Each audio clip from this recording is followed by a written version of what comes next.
So Ashley, first of all, welcome to the AI Pulse podcast from ABBYY. It's really great having you on. So for the audience today, for this episode, which actually I think we've got quite a few interesting topics that we're going to cover, mostly drawing from your extensive expertise within the field. I wanted to first ask if you could do a really brief introduction of yourself, what you've been up to, how you got to where you are today, because it's been quite a journey, I think, from what I've been able to tell so far. Yes, I did go and spy on your LinkedIn, obviously. So would you mind just doing that real quick? Sure. Firstly, delighted to be here. Looking forward to the chat we're going to have this morning. A little bit about me. Started in the document industry probably back in 1987. So a Okay. long time ago. A year before I was born. Fantastic. Shows my age. Makes you feel good, doesn't it? Yeah. And it's the difference between you having a tablet and me having a Yes. fountain pen. Well, there's also the part that we're talking about, digital transformation and AI and stuff like that. So Absolutely. I felt I had to go for the Yeah. digital pen. So I joined the industry on a graduate program, like many people did at the time, having come from a sports science background. Oh, interesting. And I guess a particular interest in mathematical modeling of human performance. Weren't really any jobs at the time because it was very early in the days of sports science.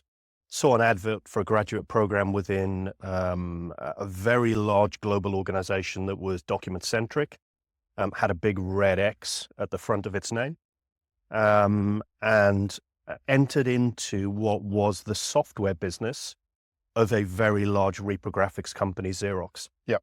So I was thrown into the world of a lot of the research and development that was coming out of the Palo Alto Research Center, focused around document enhancement and the ability to interpret documents that related to the reprographics world and created pull for hardware out of the manufacturing plants. Been through a number of iterations of different types of roles, started technical, managing solution delivery and third level technical support for a number of those workflow-based products. Then did a stint as part of my management development within sales and left technical behind and thought— So you joined the dark side for a bit. Absolutely. And realized that sales wasn't anything about selling, but was simply about being able to understand the client's problem and architect a solution, which was really technical, that if it worked and delivered true value, the customer would buy. So sales became sort of quite straightforward. Moved from what was a sort of product-centric organization into document outsourcing at an enterprise level. So building enterprise digital mail rooms, workflows on the back of particular documents, into, again, then building managed service businesses for independent resellers within the document space, to a point 11 years ago where myself and one of my business partners decided that we'd had enough of going to clients with the promise of this great value, but always having a set of part numbers behind your back that was the answer to the problem. Yeah. So we left and started Stratas, and Stratas now is simply about helping organizations transform business process that is underpinned by a document, either physical or digital. And for us, it's all about being able to identify the intelligence on the document and use that to drive or augment process or systems that are already in place to deliver true enterprise value. And that's what we've done. Focused, I guess, through a little bit of evolution in the finance space. So we're very heavily into accounts payable, accounts receivable, but any kind of process that has a document element to it, we are interested in and look for organizations that want to partner to drive transformation. And let's be honest, it's still the majority of business processes have documents involved. I mean, it's interesting that you mentioned Xerox, and that takes me back to my early days of my career. Did you ever go to Grenoble, to the research center in the south of France. Yes. Yeah, I've been there once or twice. It was actually quite a fun experience. So we'll have to compare notes about who we know Yeah, yeah, yeah. afterwards. But like you said, document driven processes, they exist within the enterprises, and why I said it takes me back is I think when I first started my career, somebody said to me, Max, going into the document kind of business, in consulting, documents are not going to be around for in a couple of years. What are you going to do after that? I'm like, well, not so sure. And what we've seen throughout, the evolution so far is that I think there's actually more documents. They're now just gone from paper to digital, like you said. But there's even more unstructured information that people are interchanging with each other. And that has created even more complexity, even though we were trying to standardize. And that's one of the topics that we're going to talk on later Yeah. today. But yeah, it's been that continuous evolution. I actually went through, when I first started in the industry, I went through the phase where there was a gentleman by the name of Paik, I think it was, that headed up Yeah. research at Xerox. So he headed up the Palo Alto Research Center, and then Grenoble that was developed out of that. And Edward de Bono, who was a philosopher, lateral thinker at the time. And there was a huge strategy inside of the business which says, the office is going to be paperless. How do we secure our part of that office offering when paper disappears? And that just started in probably 1975 and went through the 80s as I started and into the early 90s. And here we are today, where there's probably more paper than there has ever been, or more documents definitely, than there's ever been in industry. Yeah, and just the level of unstructured information now coming through even more channels, because we did move to that digital. But because of digital, there's now even more channels. I mean, customers are communicating with enterprises, businesses through WhatsApp, Messenger. They're talking to chatbots, and then there's agents behind that. I mean, the whole evolution to digital actually offered us more opportunity, but it also created more complexity to the process as well in some cases. So maybe that's a good actually Kickstarter for a conversation today, because, like you said, you've already seen a couple of these shifts, and we're experiencing a technological shift the last, few years, which for me personally has been really interesting to see. I'm happy I've already been able to experience too, but I wanted to ask you, what are the significant technological shifts that you've seen over the years? Just going back a little bit further than I can in time, which is a really good thing. And are there a few standouts that you thought, okay, this really was of a high impact to both, people, I think definitely society, but definitely in the business space too? Yeah, it's interesting. And clearly I've been through a number of evolutions of technology over time. I think the first big one for me was really the adoption of personal computing. Yeah. When I first started, my workstation was a Sun RISC processor that ran on Unix, that was very disconnected, I guess, from the global world. And now to see sort of PCs and the power of computing on everybody's desk and even on tablets or iPhones has really revolutionized the way, I guess, that humans interact with the world as a whole and the information and intelligence that sits within that sort of global space. So that's been huge. But I think today, what we're seeing with AI and I guess it's not an evolution, it's a revolution really that's taking place around generative AI, large language models. Every technology provider now will say, we've got AI, it's embedded in our product. Yes. That is huge. And I think some of the potential transformation that wave of technology can bring to both organizations in terms of delivering improved shareholder value, but also to the broader, I guess, social community, I think is going to be massive in the short term. Yeah. It's not a medium, long-term delivery. It really is happening now. Yeah. And that's the beauty of it, isn't it? I mean, a lot of times we see, I would say, technology evolving itself, and then it still takes a long time before it has an impact on business, on people's everyday lives. And just in the conversation I was having, earlier this week, somebody said, people really don't realize how long artificial intelligence has already been around. And I think that it has gradually, made our lives easier in a lot of ways that are kind of not on the surface, but it is actually working behind the scenes to do a lot of things that if you would take it away, well, I think a lot of people will definitely realize, oh, so this was Yeah. AI all along. I find it fascinating. Yeah. One of the most frequent conversations I have with organizations, particularly in the mid-market space, is trying to explain what AI is. Yes. Everybody's heard of it and everybody has it, and we know it delivers huge value, but everybody still sort of sheepishly says, well, what is it? And the understanding, I guess, and I'm reading a book at the moment, and I'm no computer scientist. Mhm. We put that out there.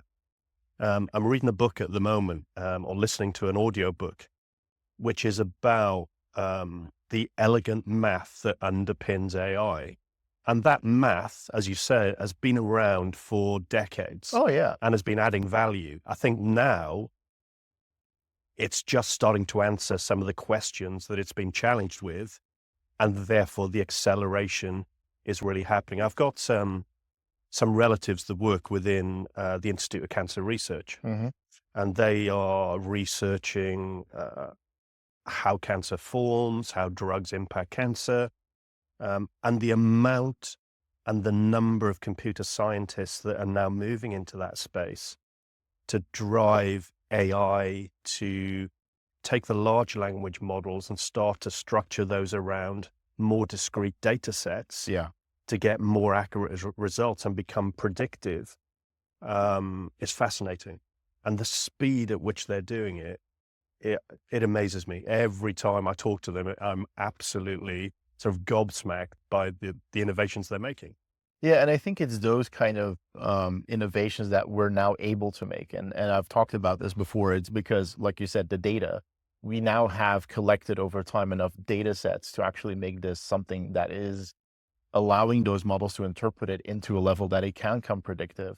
And then also just the computing power, that's the other side of the coin, that we now have this level of computing power, which there are some, people pushing back on the fact that it's very resource intensive. So, but it's this balance that we'll continue to have as I would say people to see, okay, is this worth that kind of investment from the resources perspective, from ecological perspective, for the benefits, like you said, cancer research. I think that's a very simple equation to make. Um, but if we just bring it back to, I would say, some of the trends that we've been seeing, and you already mentioned large language models, that's definitely something that's right now, that's the AI that's everybody touched. So that was very well done.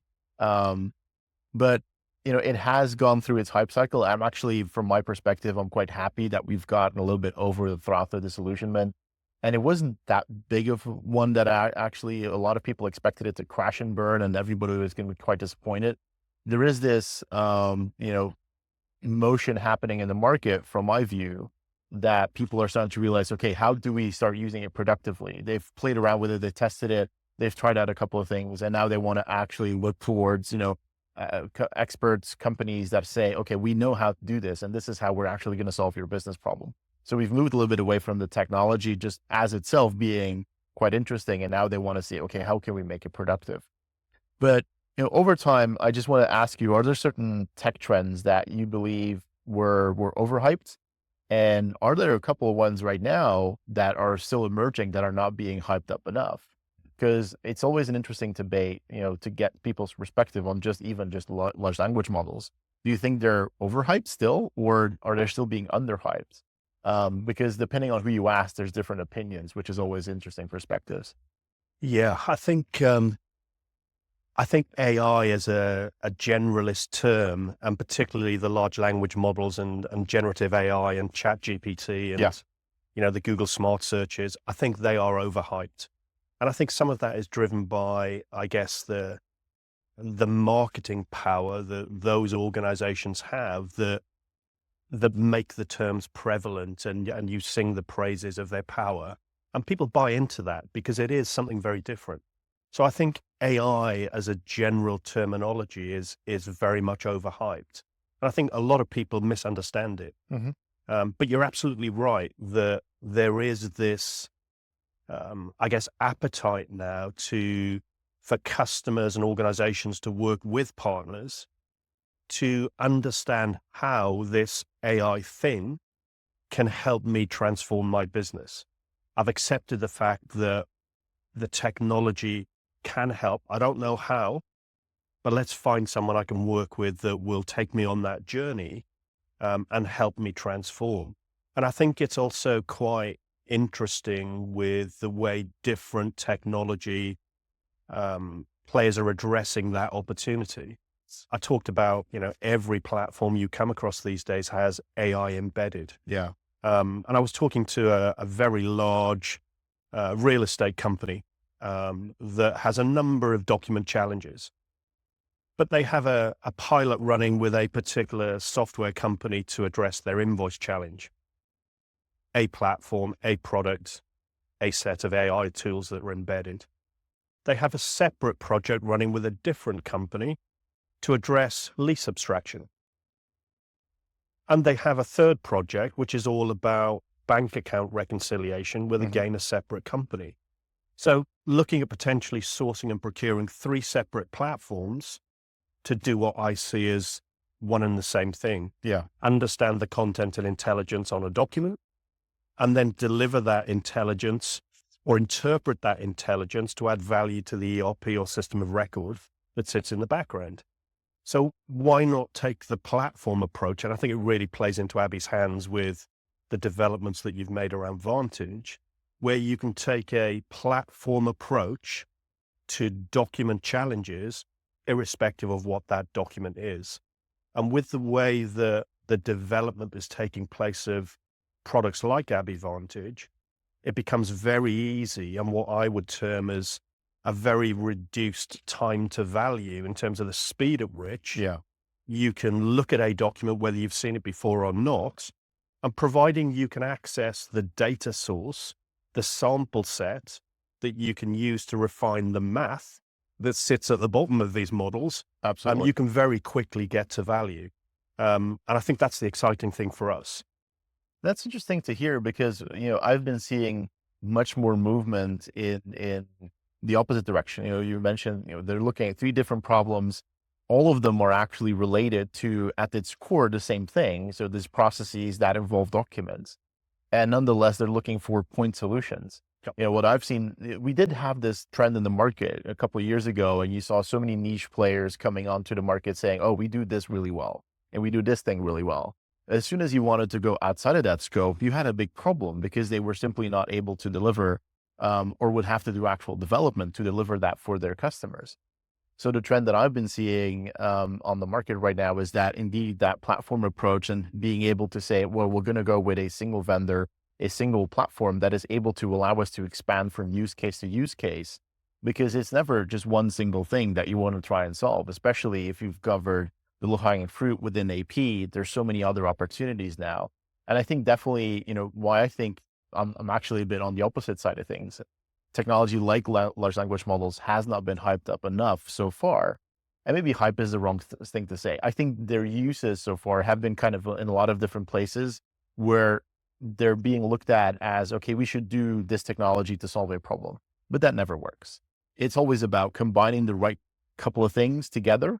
I don't think you use a single technology and say, oh, I'm just going to use machine learning just for that and solve the entire problem with it. No, it's never that simple. Yeah. You have to string everything together. And I think then when you combine large language models into, for example, IDP, and then you can look at all of these use cases that before were simply too complex, you couldn't make the ROI.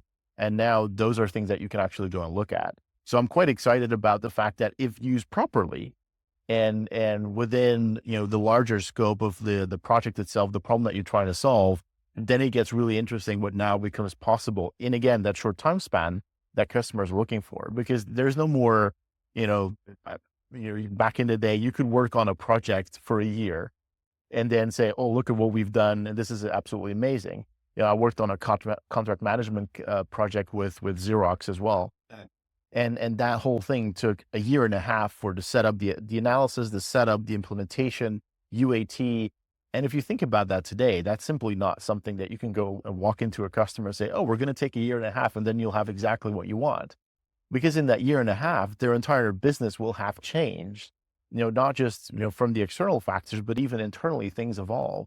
So I think that time to value that you called out on that is absolutely essential. And that's really good to hear. So one thing, that I wanted to ask you on this particular topic, because I think there's another very interesting topic that we want to touch on, is do you have a personal anecdote about technology that you initially very skeptical about that particular technology, but later you had to kind of say, well, actually that was a lot better than I expected it to be. Interesting. Um, I tend to sit in a space which is all about experiential learning. Hmm. Um, as an individual, I'm probably quite dyslexic, so I'm quite visual. I'm quite Yeah. um, a visual learner. So I've seen a lot of technologies, a lot of developments, a lot of innovation that have succeeded and failed. I think even the failed technologies add significant value to where we are today, because every development, every test, every theory, successful or not, adds value to where we get to as an endpoint. And I think AI is a accumulation of a lot of that type of work that's taking place in the market. I've seen things come and go. I used to be a big BlackBerry fan. Physical keyboards on devices, loved the devices to bits. But it came and went.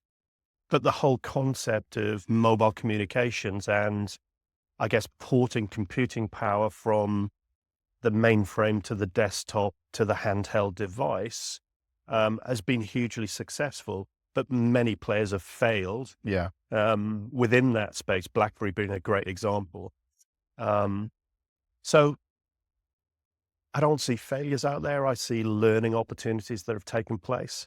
And all of those things have evolved into what we see today, whether it be the iPhone that dominates the market and, still has huge similarity to what BlackBerry created. Hmm. The messaging services, we take those for granted now, in whether they're social media platforms or, whether they sit on the iPhone as discrete communication tools. Everything's a learning experience, I think. Yeah, I think that's a good example. And it's interesting to see how even within, just that example of the BlackBerry, back in the day when BlackBerry was still very popular, you had this short amount of time where it overlapped with the initial iPhones, and people were saying like, oh, I'm gonna stick to BlackBerry because who wouldn't want a keyboard? It's so easy. But then I do think that they kind of assumed a little bit too much the kind of foothold they had within the mindshare. And then you could see people switching over to the iPhone platform, and did get in the habit of, everything is a screen. So that was interesting. I was never on the BlackBerry side. I have to be honest. I was always like, I don't get it. I Yeah, yeah. just don't get it. But yeah, no, but they did try. Didn't they bring out in the end this very kind of iPhone style, Absolutely, but a little too late. a little bit too late. Yeah, a Yeah, little too that late. was the thing. That was the thing. Um, so, speaking of things that have been evolving, quite a lot over the last couple of years, and I went to the Stratas website and I saw that you guys are definitely into that topic as well, is all around e-invoicing. So, when it comes to e-invoicing, and we're switching gears a little bit here right now for the conversation, but I do think it's a very important topic, and we've been getting a lot of questions about it. We've been looking at it for the last couple of years to see how that whole legislation has been evolving, how customers are expecting an impact from that. But with the different mandates in all these different regions, all these different countries, and I especially think, within Europe, we have so many different countries where businesses have to collaborate with other countries. What do you see that customers are doing? What are customers asking you guys right now in how they can cope with all this legislation that's coming into effect next year? Really interesting. So there's a mixed bag. Hmm. So a lot of the mid-market customers that we deal with in the UK particularly, we're seeing very little very little drive around the questioning of e-invoice and the legislation that's coming, predominantly because their markets are quite restrained and confined to the UK, I guess. And we're talking about invoicing volumes with those customers from 10,000 invoices a year to probably 1 million invoices a year. Yeah. But little engagement at a European level. For those customers that are more global and are affected by that legislation, there's a mix of clarity and confusion, I guess, is the best way to describe it. Clarity around how the legislation describes the requirement of e-invoicing by country, because it is very clear, it's very black and white, very simple from a computer science point of view in terms of inputs and outputs. Yeah. But when you then put that into context of the business itself, and you're now receiving a channel from France, from Sweden, from Germany with different formats, you're receiving UK based invoices, which are digital, which are paper, which are coming in via the physical mail. You're suddenly in this world where there's a huge hybrid model that you've got to try and entertain. Yeah. And the e-invoice in itself, although it delivers a degree of automation around some of the manual keying of data from the invoice to a system, what it doesn't address is all of the workflows that sit around accounts payable. So whether it be an approval workflow or whether it be a matching workflow back to the purchase order, all of those things still need to happen. Yeah. So you're getting these more complex views of how can I drive automation in my business within a hybrid delivery model around AP. And that is full of opportunity for companies like us, where we can help those organizations deliver transformation in a way that is manageable and addresses the big operational challenges around manual keying and manual workflow that relate to either e-invoice, digital invoice delivery, physical invoice delivery, or IDP and intelligent data extraction from the invoice to then feed those workflows. But there's still huge lack of understanding, I guess, around how best to deal with that challenge. And I think that's back to being driven by point providers that have a niche solution that is very good at a particular part of that problem, and then tries to bolt on all the other pieces to look holistic. And our approach is very much one of focus on the process first, understand the process challenges, redefine the process, and then find the right technology, the right workflow tools, the right IDP platform that facilitates and augments that process model.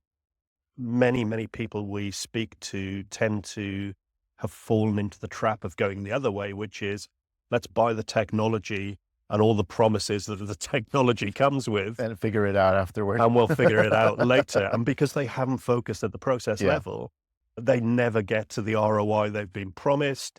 That drives them into a re-procurement process and huge cost associated with that. And the UK, particularly for us, is a late adopter, I think. Yeah. Particularly when you look at, the US as quite a mature market, they're in second, third generation workflow tools that sit around AP.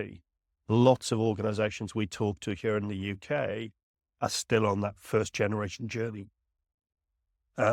which is quite exciting because there's huge value that can be delivered. Exactly. Now, one of the things that we did touch on earlier in the conversation is that, even though, like you said, a lot of organizations are now focusing on it, we've got e-invoicing coming in, which is all about really alleviating that manual data entry problem that a lot of organizations have. Nonetheless, even though as an entire region tries to standardize on data exchange, you already mentioned it, there's so many formats. So even though, this is what we said earlier, there's more and more unstructured communication, and even the structured stuff is actually in different formats. Well, what do you think about that? I mean, I think e-invoicing is a really great concept, and I'm really glad that they're pushing it forward from a legislative perspective to make it simpler and to drive that. But nonetheless, you see that there's still complexity even within a certain region because, Germany has their own specific format and they're all variations of.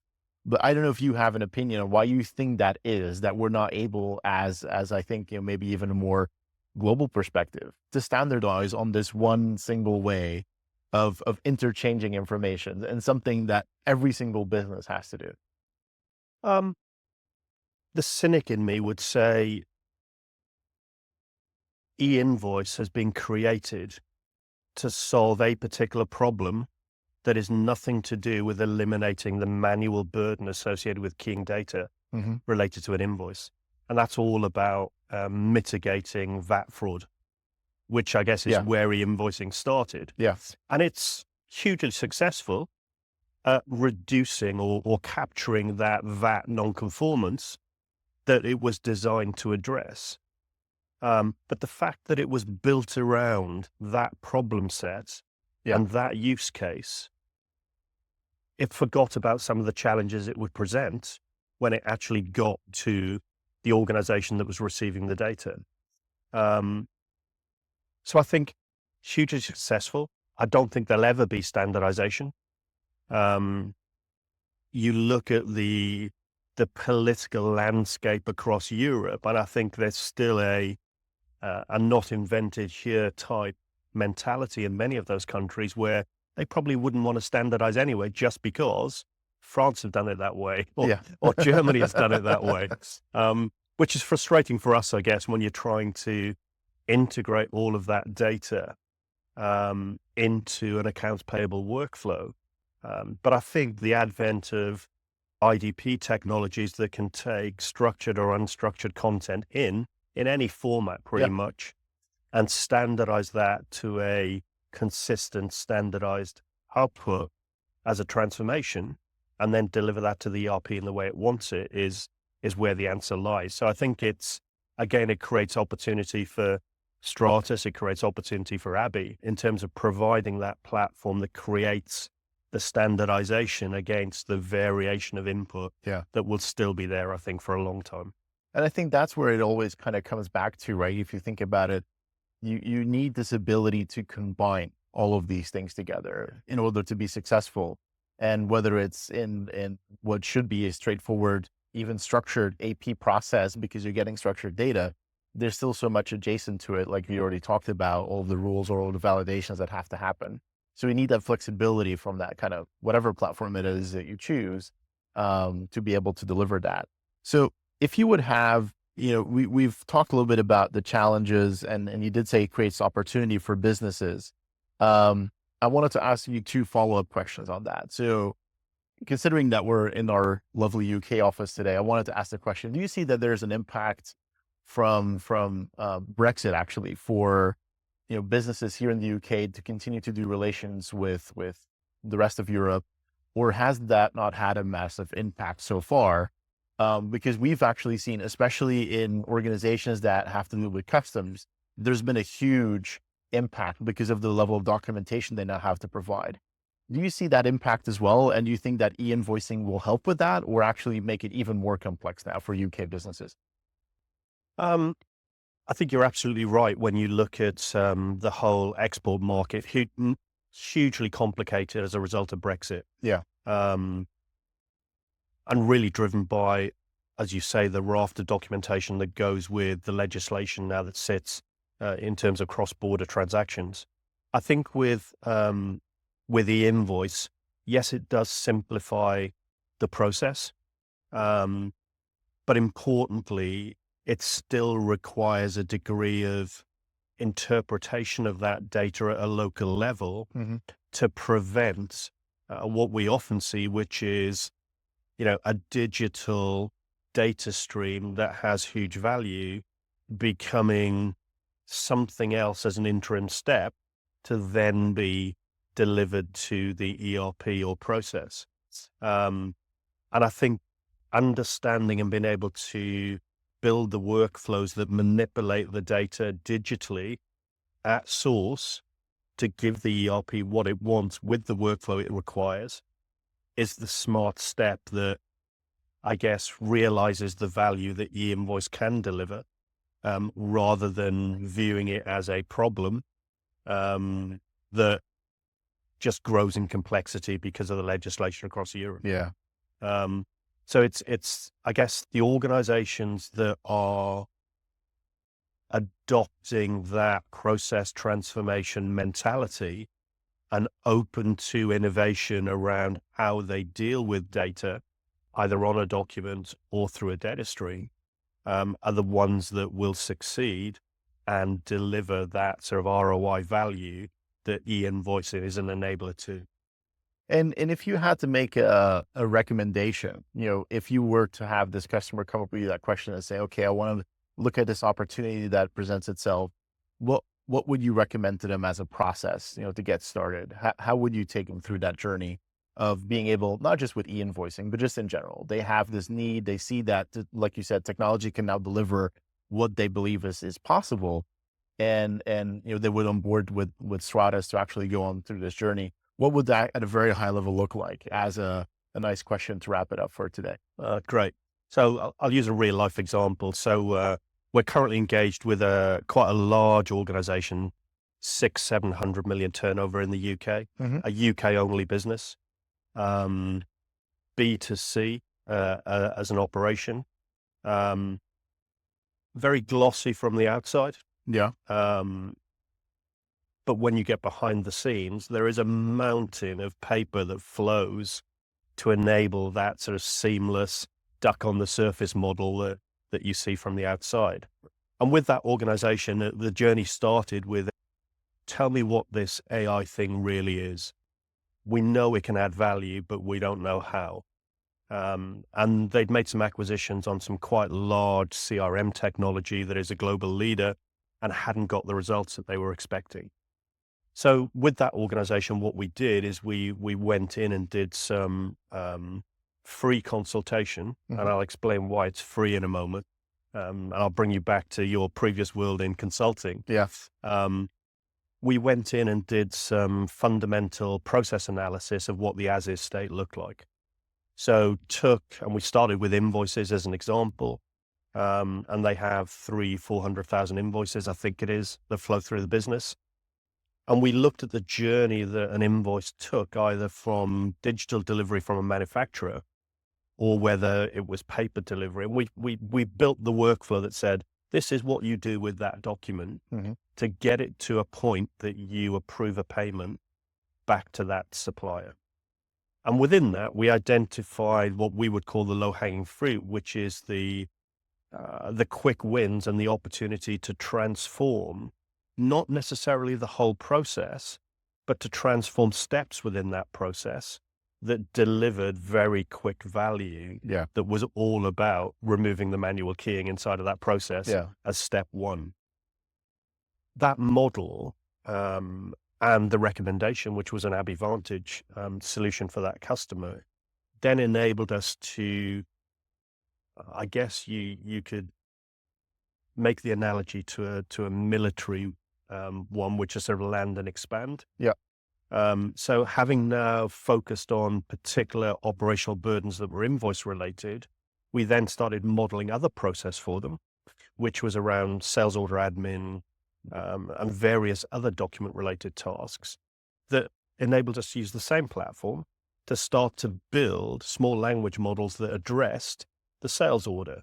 And not only identifying the removal of operational burden at that level, but starting to understand the linkages between the intelligence and information that sat on a new vehicle order, because it was car sales, and how that related to then a raft of keying that took place 2 years later when that vehicle came back into stock as a second-hand vehicle and needed to go onto the website to be resold.